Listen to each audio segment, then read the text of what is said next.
et tendre nous avons en Jésus-Christ, toujours prêt à nous. Gloire à Dieu.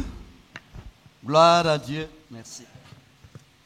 J'ai cette grâce ce matin de bénéficier de... Vous savez que dimanche passé, il y a eu beaucoup de doctorats ici. Donc, il y a toujours l'onction des doctorats. Donc, j'ai cette grâce de profiter de ça. Que le Seigneur vous bénisse au nom de Jésus. Merci au pasteur principal, le docteur Jean-Marie Badiel, pour cette grâce qu'il nous donne de servir Dieu à ses côtés. Et ce matin, nous allons regarder dans la parole de Dieu pour voir quelle est la pensée que le Seigneur a pour moi, quelle est sa pensée qu'il a pour toi ce matin. Jésus disait à ses disciples, en prenant un exemple sur le figuier, que quand le figuier va fleurir, et quand les feuilles vont sortir, rappelez-vous que sa venue s'approche. C'est pourquoi ce matin, nous allons nous entretenir sur le thème qui dit « Jésus-Christ revient bientôt. Où en es-tu avec ton engagement avec lui ?» Le Seigneur Jésus vient. Beaucoup de signes montrent que la venue de Jésus est proche. Mais pendant que les signes se révèlent, pendant que beaucoup de choses apparaissent pour montrer que le roi des rois va venir, où est ton engagement? Où en es-tu? Où en es-tu? Nous allons ensemble faire une lecture dans Apocalypse. Apocalypse, chapitre 2, à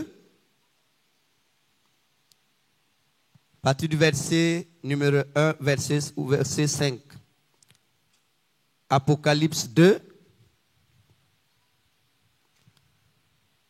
1 à 5. Si nous y sommes, nous allons faire la lecture. Écrit à l'ange de l'église d'Éphèse. Voici ce que dit celui qui tient les 7 étoiles dans sa main droite.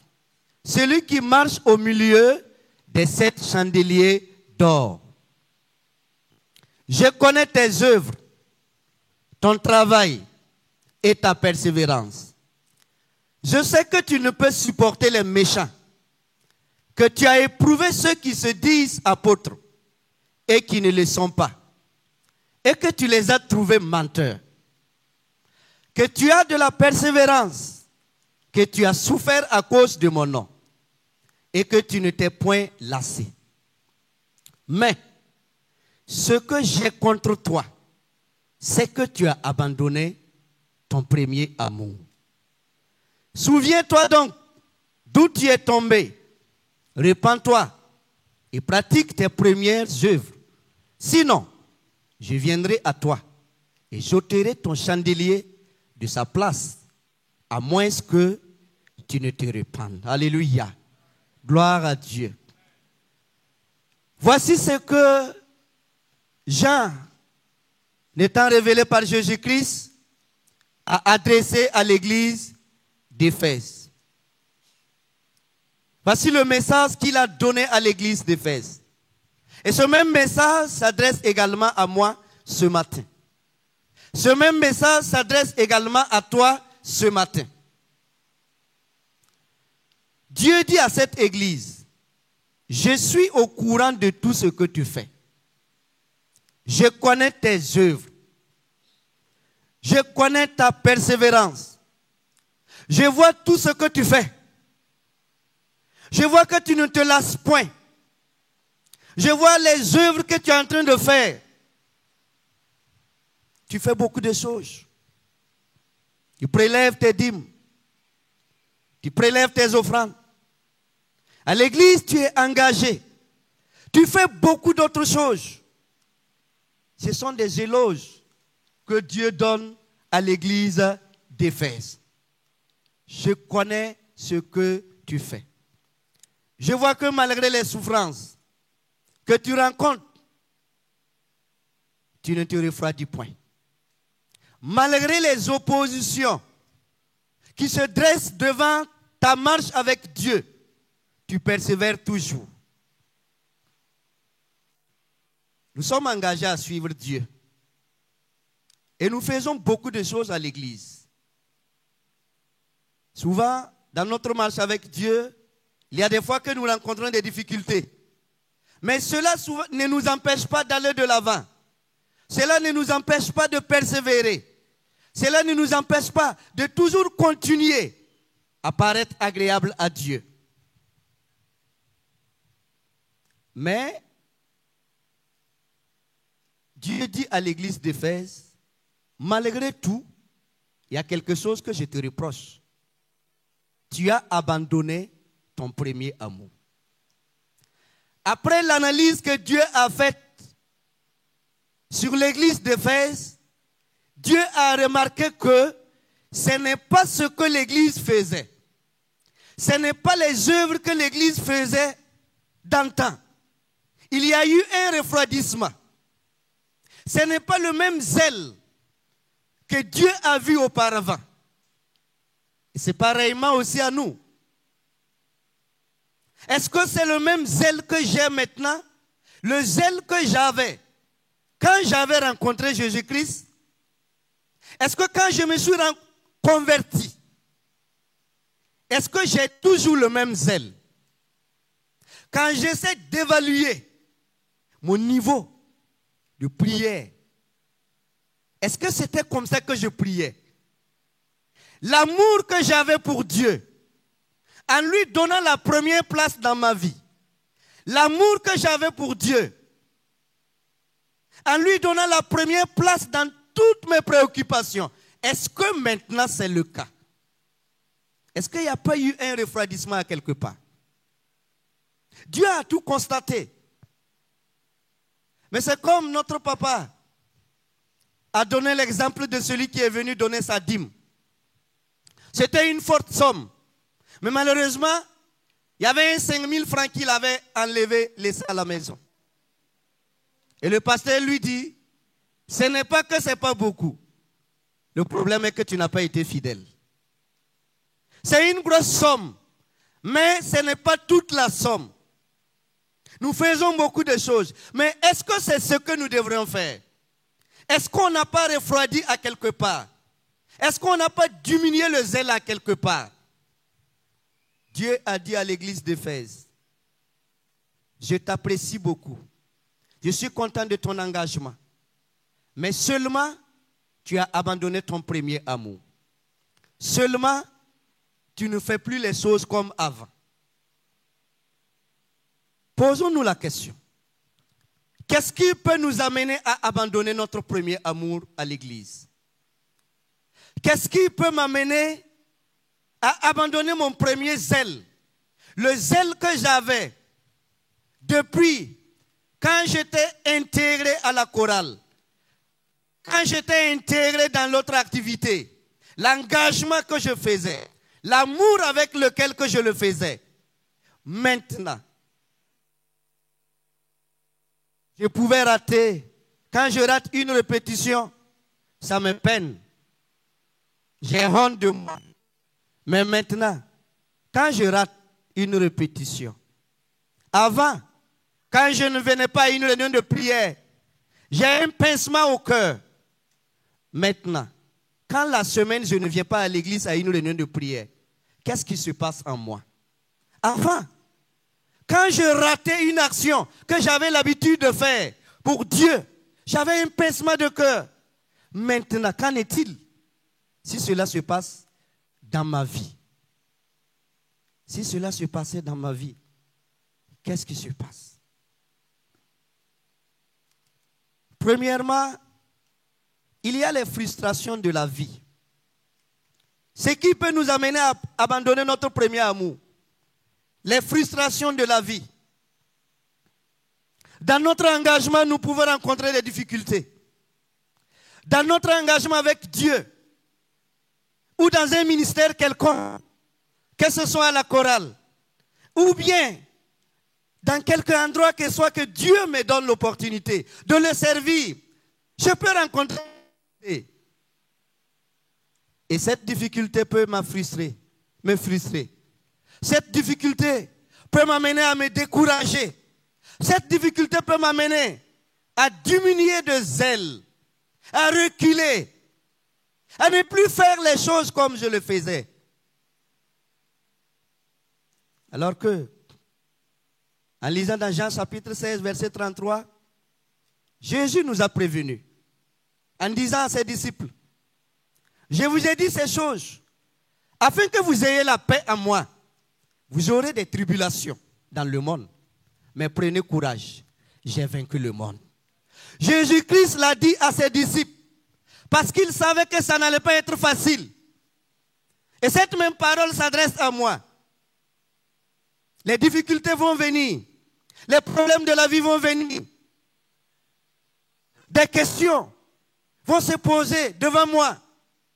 Jésus-Christ dit, nous allons rencontrer des tribulations, même étant chrétiens, même ayant été baptisés du Saint-Esprit, parler en langue à l'église, responsable à l'église, chanter à la chorale, prélever les dîmes.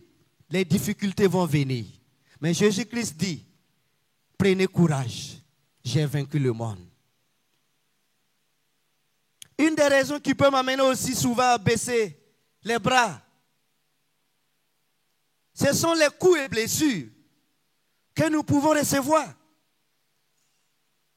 Dans notre engagement avec Dieu, souvent, pendant les campagnes d'évangélisation, on dit, venez à l'église, vous n'aurez plus de problème, vous n'aurez plus de maladie, vous n'aurez plus ceci, vous n'aurez plus cela. Et le gars accepte Jésus-Christ, il vient. Il arrive, maintenant il rencontre des problèmes. Et souvent, quel genre de problème? Il voit que celui-là même qui ne devrait pas être la cause de lui, sa situation, de lui, sa misère, c'est cette personne qui cause ces problèmes. Il est découragé. Celui-là même peut-être qu'il a accueilli à l'église en lui disant, frère, sois le bienvenu, tu fais partie de notre maintenant. Moi je suis là, je suis ceci, je suis cela. Quand tu as besoin de quelque chose, viens. En fin de compte, il remarque que c'est lui qui est son problème. Les coups et blessures. Mais quand cela arrive dans ta vie, qu'est-ce qu'il faut faire? Faut-il abandonner ton zèle? Faut-il baisser les bras? Jésus dit dans Jean 15, 18 à 19, si le monde vous hait, sachez qu'il m'a haï avant vous. Si vous étiez du monde, le monde aimerait ce qui est à lui. Mais parce que vous n'êtes pas du monde et que je vous ai choisi du milieu du monde, à cause de cela, le monde vous a haï. Nous ne sommes pas de ce monde. Nous ne sommes pas de ce monde. Voilà pourquoi le monde va nous haïr. Quiconque veut que le monde l'aime, quiconque veut que le monde l'apprécie, il va falloir que tu puisses te conformer à ce monde. Alors que la Bible nous dit, ne vous conformez pas à ce siècle présent. Acceptons que le monde nous haïsse. Acceptons que ceux qui ne connaissent pas Dieu nous haïssent. Acceptons que ceux qui n'ont pas été appelés nous haïssent. Parce qu'ils ne connaissent pas notre engagement. Ils ne connaissent pas Jésus-Christ. La haine des gens ne doit pas nous amener à baisser les bras. La haine des non-chrétiens ne doit pas nous amener à baisser les bras. La haine peut-être même des personnes peut-être qui sont dans ta famille. Parce que Jésus dit que votre ennemi peut même se trouver dans votre famille. Ce n'est pas forcément que ce soit ton frère, mais ça peut arriver. Quelqu'un peut se lever, se dresser contre toi, simplement parce que tu as donné ta vie à Jésus. Ce n'est pas pour autant que nous baissons les bras. C'est des choses qui peuvent nous arriver dans notre vie. Mais si nous ne sommes pas prévenus, si nous ne sommes pas informés, nous allons nous dire, pourquoi ai-je fui le monde, venir à l'église, penser que j'aurai la paix? et on m'accuse à l'église. Pourquoi est-ce quitter le monde, venir à l'église, penser que j'aurai des amis? Et voilà qu'on met. Tout le monde me regarde. Tout le monde parle de moi. Tout le monde m'insulte. Tout le monde dit que je suis ceci. Tout le monde dit que je suis cela. Mon frère, cela va continuer. Ça n'a pas commencé maintenant. Même dans la première église, il y avait ces choses. Ce n'est pas pour autant que tu baisses les bras.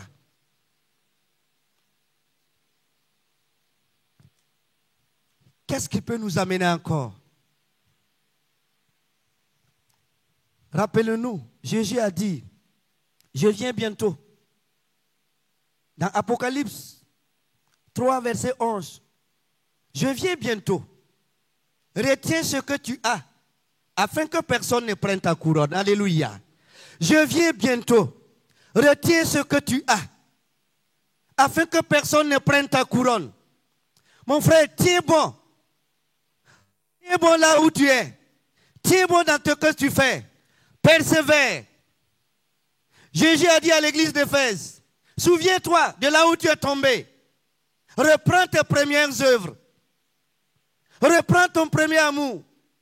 Ton premier engagement. Reprends ça. Tiens bon.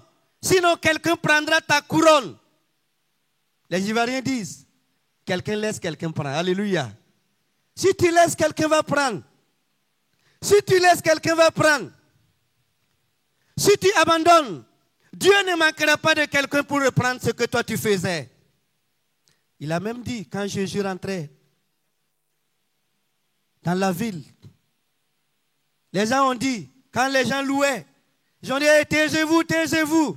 Jésus dit, laissez-les. S'ils se taisent, les cailloux.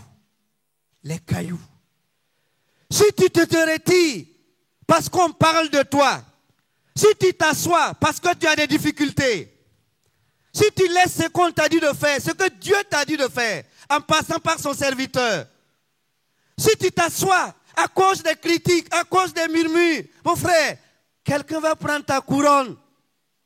La gloire de Dieu va continuer. Dieu va trouver un jeune. Dieu va trouver une femme. Dieu trouvera quelqu'un pour continuer avec son œuvre. Oh, c'est toi qui as commencé, mais c'est toi qui ne vas pas prendre ta couronne.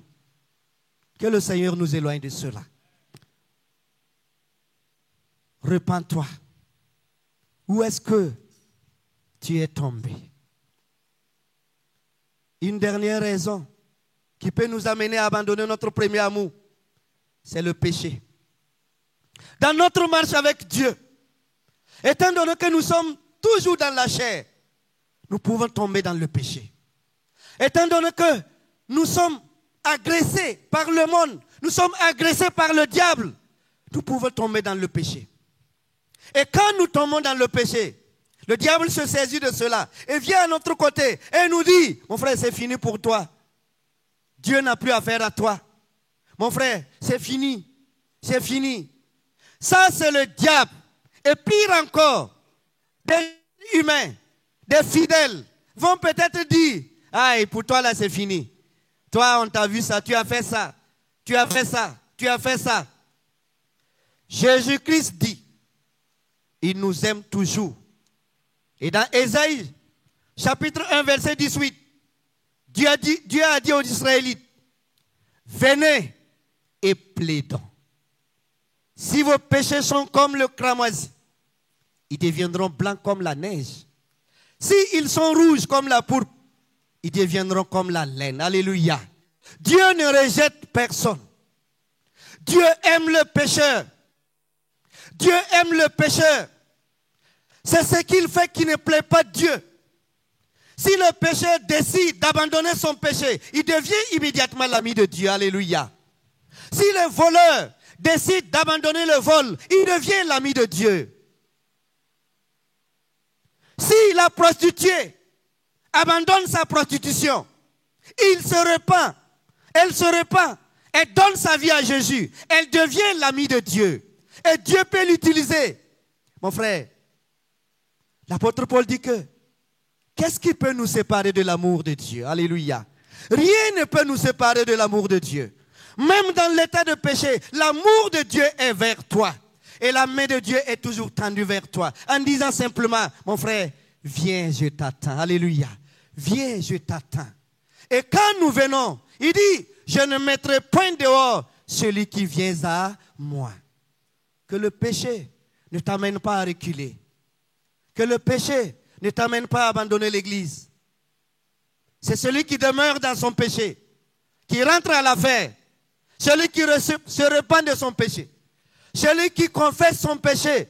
La parole de Dieu dit, si tu confesses de ta bouche ton péché, il est juste et fidèle pour te les pardonner. Mais quand on demeure dans le péché, c'est là que nous sommes condamnés. Que le péché ne nous amène pas à abandonner notre premier amour. Que le péché ne m'amène pas à abandonner mon premier engagement. Souviens-toi. Souviens-toi.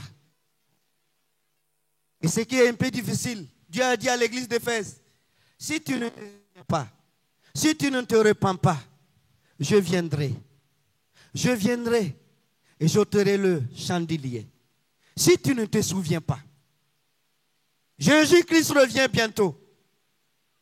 Et si on doute de la venue de Jésus, la mort est là. La mort frappe. La mort ne prévient pas. Aujourd'hui, on peut être là, demain, on n'est pas là. La mort vient. Elle peut nous rencontrer là où on n'en pensait pas. Elle peut nous rencontrer au moment où nous dressons notre programme. On calcule tout. La mort a pris des gens qui sont allés couper leurs billets d'avion, prêts pour prendre la... qui sont rentrés et qui ne sont pas sortis. À cause de tout cela, je dois me souvenir de là où j'ai fauté, de là où ma chute a commencé, de là où mon refroidissement a commencé, de là où mon recul a commencé. Pourquoi je n'ai plus le même zèle à l'église? Pourquoi ma prière, ma vie de prière n'est plus comme d'avant? Pourquoi ma fréquentation de l'église n'est plus comme avant? Pourquoi je ne suis plus engagé dans les choses de Dieu? Pourquoi il faut qu'on me prie pour que je vienne aux répétitions de la chorale? Pourquoi? Pourquoi il faut qu'on me prie pour que je fasse quelque chose pour Dieu? Pourquoi? Dieu a dit à l'église d'Éphèse, je connais tout, je t'apprécie, mais malheureusement, ce n'est pas ce que j'attendais de toi. Ce n'est pas ce que j'attendais de toi. Tu peux faire mieux. Tu peux faire plus que ça. Le message c'est ceci. Tu peux faire mieux que ça. Ne te contente pas de ça. Tu peux donner mieux à Dieu que ce que tu donnes. Tu peux chanter mieux pour Dieu que ce que tu fais. Tu peux faire mieux. Tu peux faire mieux. Que le Seigneur nous aide. Jésus-Christ arrive. Il vient bientôt. Qu'il nous aide à reprendre notre premier amour. Qu'il nous aide à reprendre notre premier zèle. Qu'il nous aide à reprendre notre premier engagement. Minimisons tout ce qui peut être une barrière. Et la Bible dit, si quelque chose t'arrive, pense que la même chose est arrivée à d'autres personnes. Et passe. Pense qu'on a insulté d'autres personnes. Pense qu'on s'est moqué d'autres personnes. Pense qu'on a critiqué d'autres personnes. Passe. Avance. Continue. Ne t'arrête pas. Ne t'arrête pas. Ne te focalise pas sur ce qui est là devant toi. Passe. Avance. Fixe-toi vers le but. Et le seul but, c'est l'enlèvement. Alléluia. Le seul but, c'est l'enlèvement. Après tout, si je ne fais pas partie de l'enlèvement, tout ce que j'ai fait ne sert à rien. Après tout ce que tu fais à l'église, après tout mon engagement, mon frère, si à l'enlèvement tu restes à la maison, avec le matériel de ta maison, ça ne sert pas. C'est pourquoi je ne permettrai pas à ce que quelque chose vienne m'empêcher à être enlevé. Et la Bible dit, n'ayez pas peur de ce qui peut tuer le corps, mais ayez peur de ce qui peut non seulement tuer le corps, mais encore t'empêcher à arriver au paradis. C'est le péché. Que le Seigneur nous aide à nous souvenir Ne permets pas à ce que quelqu'un vienne. Tu amènes quelqu'un qui se convertit et après, qui passe à la maison te demander, tu ne pars pas à la réunion de prière. Ah non, aujourd'hui, là, moi, ça va, je ne pourrai pas. Il faut aller et prier pour moi. Non! Il n'y a pas de prier pour moi. C'est toi qui l'as évangélisé. Va et prie pour moi. Non, allons ensemble. Que Dieu nous aide. Que Dieu nous aide. Ce sont les stratégies de l'ennemi pour nous amener à nous décourager, pour nous amener à lâcher, pour nous amener à reculer, afin de pouvoir empêcher à ce que nous prenions la couronne qui était réservée pour nous. La couronne qui était réservée pour nous. C'est pourquoi la Bible dit dans Apocalypse, ne permets pas que quelqu'un d'autre prenne ta couronne. Que ce que tu as commencé termine et à ton dernier jour, tu prendras la couronne auprès de Jésus. Que le Seigneur nous bénisse au nom de Jésus-Christ. Amen. Veuillez vous tenir debout. Nous allons prier le Seigneur.